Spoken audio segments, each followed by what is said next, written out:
Thank you, Chairman and Ranking Member Murkowski. And members of the subcommittee, it's an honor and privilege for me to be here on the ancestral homelands of the Anacostan and Piscataway people to speak with you today on behalf of the President's 2023 budget for the Department of the Interior.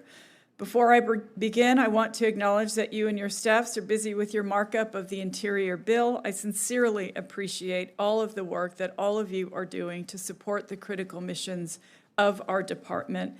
And I and my staff appreciate the opportunity to assist you in any way that we can throughout this process. I also want to thank you for your support of Interior's programs in the 2022 Omnibus Appropriation.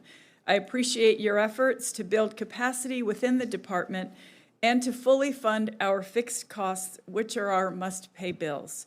I've had the honor of being Secretary of the Interior for over a year now, and I recognize the importance of this moment for the future of the department and for our country.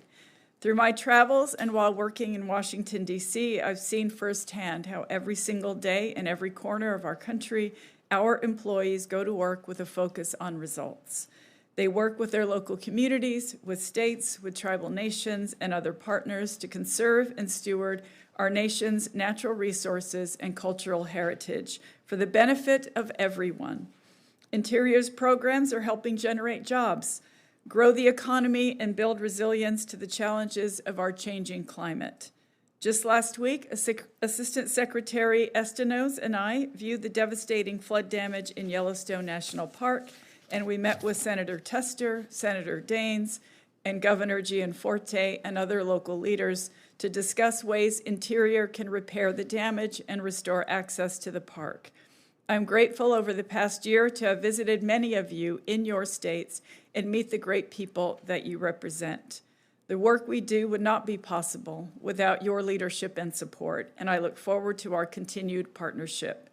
Working together, we can make tangible differences in the lives of families across the country. With your support, we have already made great progress. In the last year, we took steps to accelerate the development of renewable energy on public lands and waters.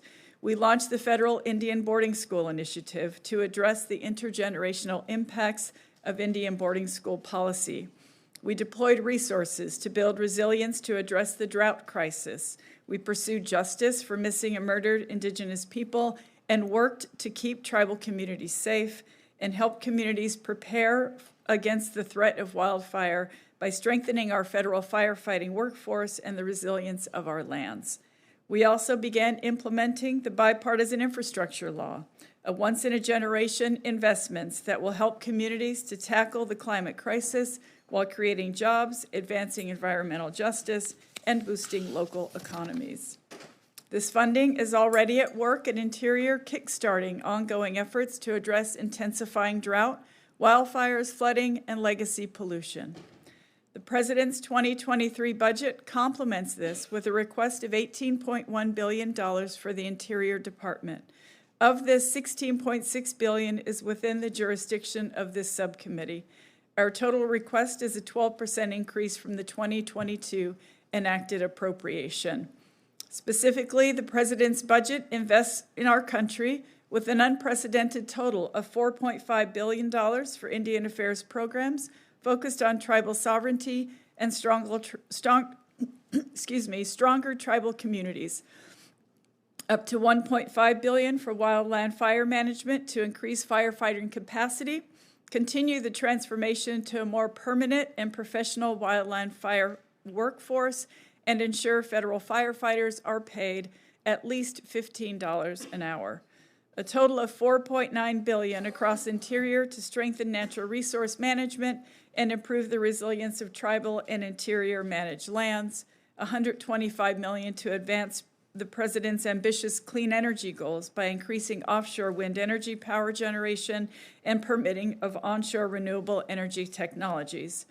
More than $1.4 billion for research and development programs across the department to ensure science continues to underpin Interior's core mission activities, and implementation of our department-wide diversity, equity, inclusion, and accessibility initiative to proactively advance equity, civil rights, racial justice, and equal opportunity.